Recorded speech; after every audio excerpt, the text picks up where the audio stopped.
Right, Angus here. I just thought I'd make a quick video on how to set alerts on the SuperTrail, and there's lots of different ways you can do it. But just looking at NUG, and just for the record, it's not a share or a stock that I'd want to trade at the moment. Like, it looks incredibly overbought, but that doesn't matter. We'll see how it goes. So first off, see how you've got the SuperTrail, and next to it you've got the value 15. So it means it's currently set to 15%.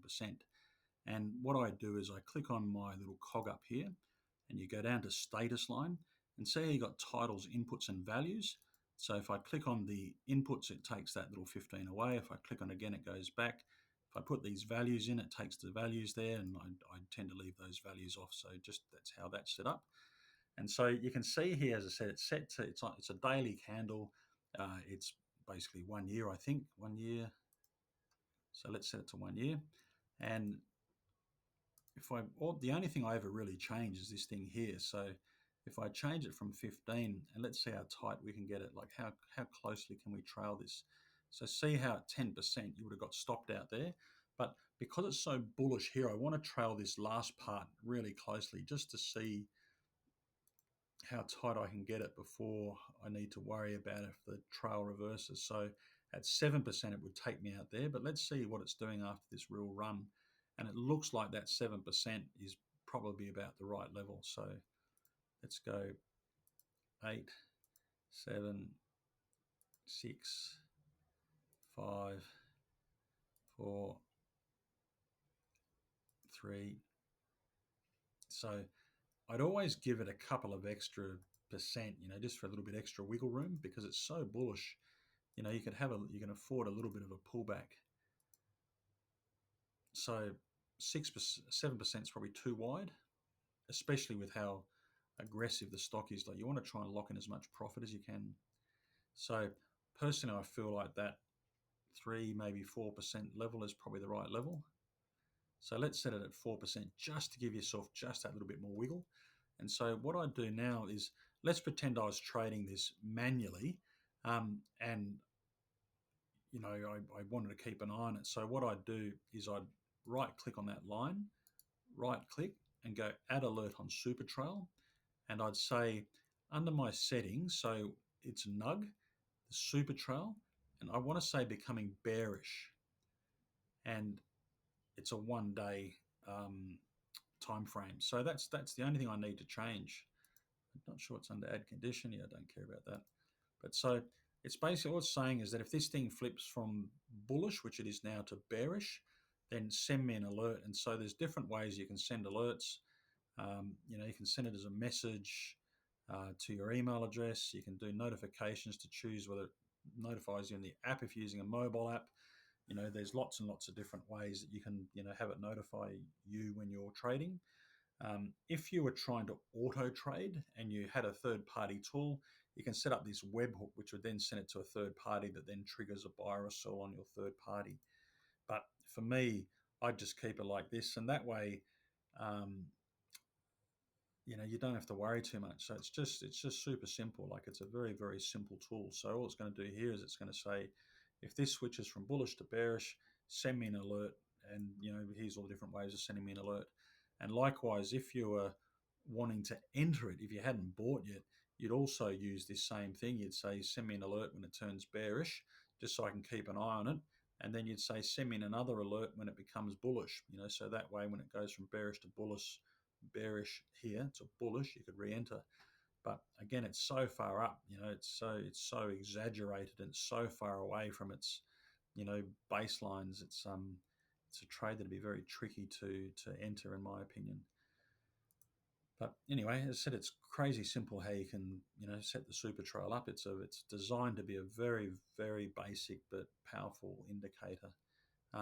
All you're trying to do is trade this as long as you can until something different happens, until the stock no longer is trading in that trend, reverses its trend. Quite often you'll get stopped out. A situation like this, you might have got stopped out, and it doesn't matter. You can always re-enter the trade, but the whole trick is to preserve your profits and stay in the trend while it's in that aggressive sort of a run phase. Anyway, hope that was helpful. But as I said, it's a very, very simple indicator to use, and you don't need to sort of overthink it. The only other thing I'd say to you too, just very quickly while we're looking at it, is let's say I had a list of stocks. If I went and sort of opened up, this is an ETF screener. So let's go back to, say, stock screener. What have I got? I've got news breakouts. I don't know, let's look at these just for fun. Let's look for stocks that are up. So I want to go performance. And I want to go 1 year and go add column. I'm going to get rid of some of these. I'm going to get rid of this one. Remove.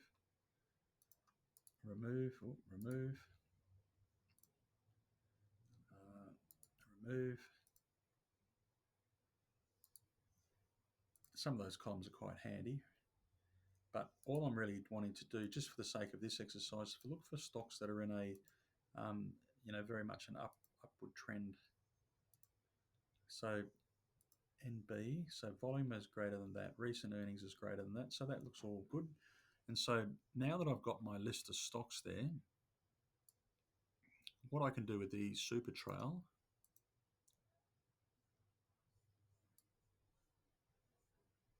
I'm going to set it to about 15% because I think that's a fairly sort of good level, just in terms of volatility. So it's set to 15%. And I'm going to make it 1 year. And so you can see that over 1 year, 15%, this stock's always in and out. So it's a very volatile stock. See how that one's a lot less volatile. There's a lot less ins and outs over that same period.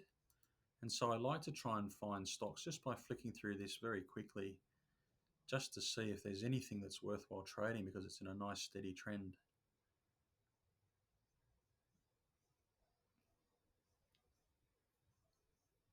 And you can add more and more filters. So I could add a performance filter, target price performance. So I'm going to say 1 year, let's say 25% and above. And I can add things like I can start to say, give me stocks where the 3 month is up, the 1 month is up, the 6 months is up, the 12 months is up.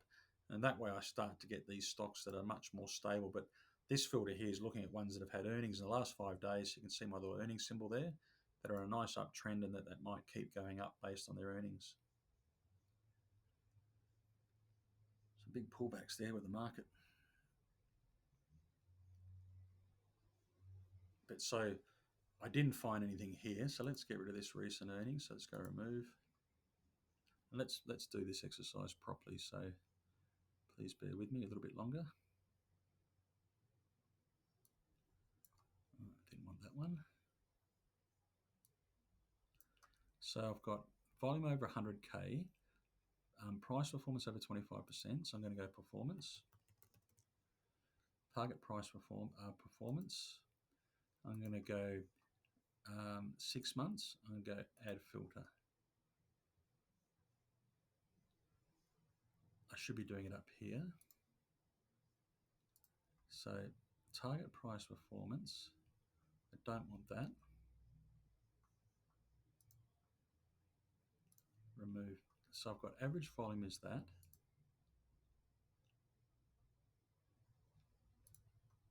So over 6 months, I want it greater than, let's say 50%. Go apply. Let's go performance. And I'm going to say over 12 months, I want it greater than 100%.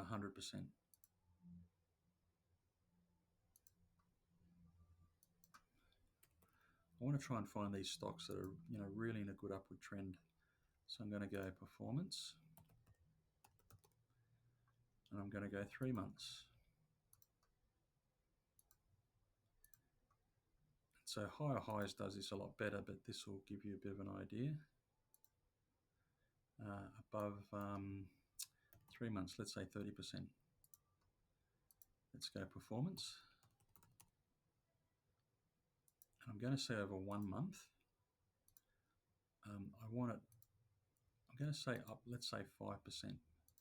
The reason why I want it up 5% and not say 10% is because I'm actually quite happy to find the stocks that have had a bit of a pullback. So I also want to get rid of the scrappy ones, so I'm going to go price. And I want things where the price is at least $20 and above. So I want to get rid of those penny stocks. Now, performance, let's go and add in the other columns again just to do this properly. So 1 year, what have I got? Let's go 6 months, go add column. 1 year, 6 months, let's go add column. Performance. Let's go 3 months. Performance. Let's go 1 month. So you can see here, so they're up 100% over 12 months, up 50% over 6 months, up 30% over 3 months. And so I'm down to 92. So let's have a quick look at these and just see if there's anything that looks interesting. You could theoretically put in the RSI. So if you went RSI, just because I like the RSI, I kind of want to show stocks that are at value. See how this one's nuts? It's rocket all the way up there. So 14-day, and I'm going to say I'm looking for stocks that are, let's say, between 40 and maybe 40 and 60-ish. So up here, so RSI. Don't forget, these are the filters and these are the columns that show you the values.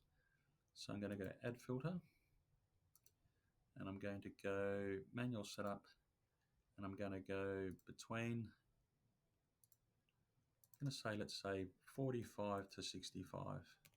Ideally, you want to find them when they're crossing up through 50, because I think that's when they've got the most momentum. So I'm down to 43 stocks, so that's pretty manageable. And so don't forget, I'm happy to find stocks where they've had a pullback, and they might be about to resume their run. And so you can see yesterday the market was very negative. It was a tough market yesterday, but I'm going to always sort by the 12 months performance because I like to see what the bigger picture is. So let's look at ZEP, the very first one. Let's shrink this right back down.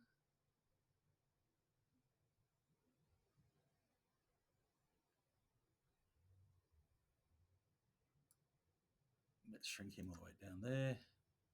Let's shrink him all the way down there. In fact, I can hide that one. And so let's go 1 year view. I'm at 15%. So let's look for ones that aren't, I don't see too many reds and greens when I'm scrolling through. So SUBX, this one. So that's pretty smooth there. That's having a good run there. Like just in terms of not too volatile. Don't know what it does. That one's not too bad. Maybe a 16% would keep you in the current run.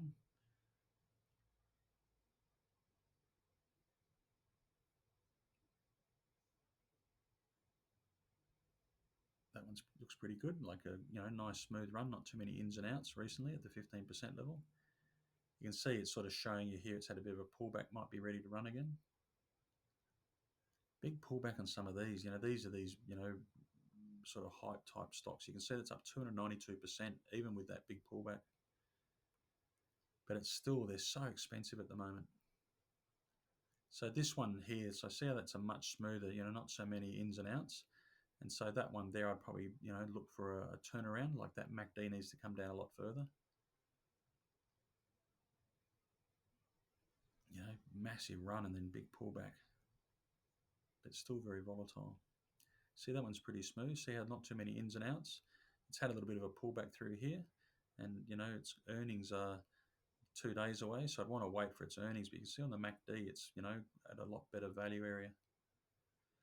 IDR, bearish, pretty smooth. All over the place, all over the place, all over the place. And so it's about not forcing a trade too. So see how this one's gone up, had a massive pullback. Western Digital and Seagate, because of all the requirements for data storage, they've both gone ballistic. And the closer it is to this line, when you plot it and it's the correct sort of distance, the closer it is to the line, the better the value the stock is at. So when it gets further and further away from the SuperTrail, it means that it's no longer as good a value as what it was.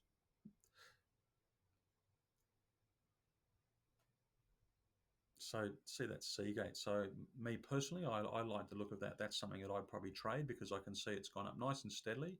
It's had a pullback. It's heading back up again. And so if I was going to use that with a SuperTrail, let's say I bought that, I'd say let's see how tight I can make it. That candle there is going to be a problem. So if I'm not worried about getting stopped out there,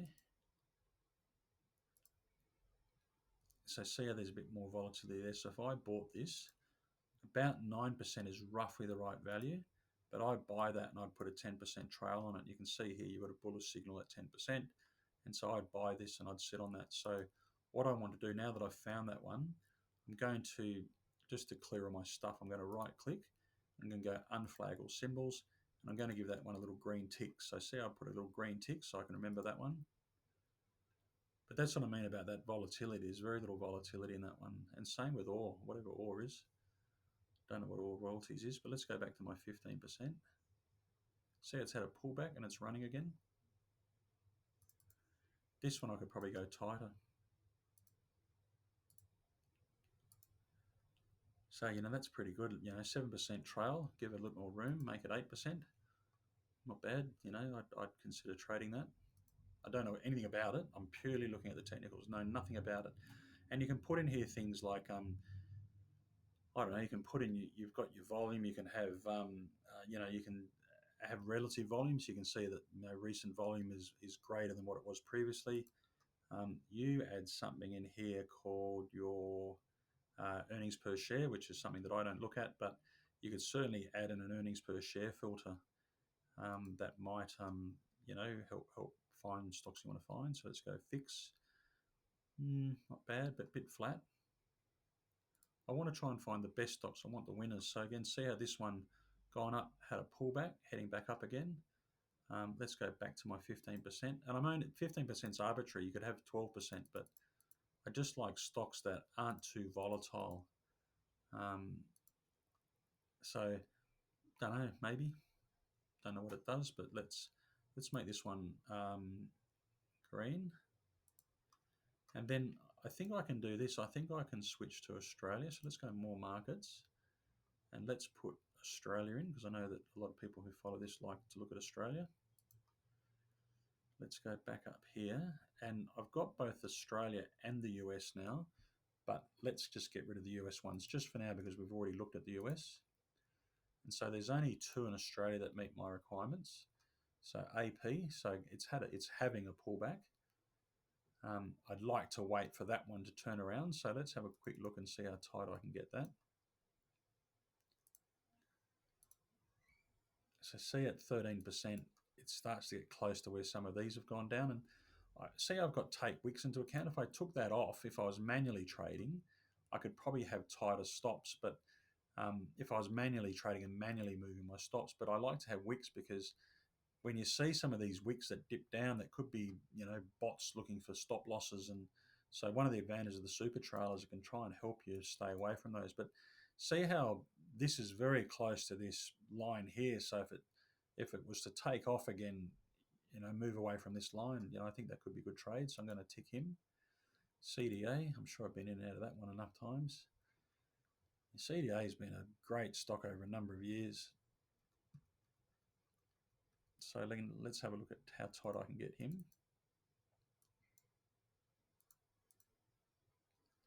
So see around that 11%. So 8% is very tight, and see how it's back a bit closer to value. But these indicators here still sort of seem to suggest it's still a bit high, could come down a bit more. I don't know, give him 10%. If I wanted to give him a bit more room, maybe 12% could be a good place to, watch him. Be interesting to see if it came down a little bit more. But anyway, so let's tag him as well. And then now that I've tagged a couple of those with green, in theory, I can go back to here and I can go, not that one, I have to go to this one.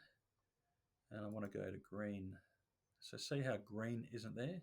These are my lists. Let's close this one just to give me a bit more room. And this is dumb. It used to work a lot better, but so see, I don't have green there, which is annoying. But if I go open list and I find green up here, see our green's there. So these are the ones that I've tagged green, and I've got my extended hours open. So for these ones, particularly the US ones, I can keep an eye on them and see if they turn green. Then I can look to enter them. So I think maybe I've had some of these previously in my watch list. Let's go back to 15. I thought I removed everything, but maybe I didn't. But I probably wouldn't trade that one. I don't know why I've got that there. I think these must have been from a previous scan.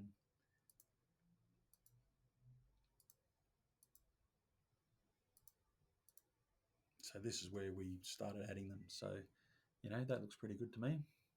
I like the look of that. That's something I would trade.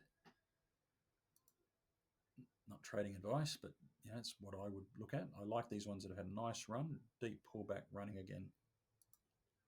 So that ore I'd definitely look at. ACMR, less interested, but if I go 1 year, you can see he's up 100% over a year. I probably wouldn't trade that one, so let's take him out. Ape. I'd want to wait till that one turns around and goes up again. I think he's a bit expensive, but not to say that it might not head back up. CDA, market darling. Maybe there's a little bit more downside to it, but again, I'd watch that. So it's almost in order of the strength of the ones that I'd like to look at. Just keep an eye on them and see what you think. Anyway, so that's a longer video than I meant to make as always, but if you're interested in the SuperTrail and setting percentage stop losses, this could be a way of looking at it. It's a very simple tool that's pretty effective in my opinion. Thank you for listening.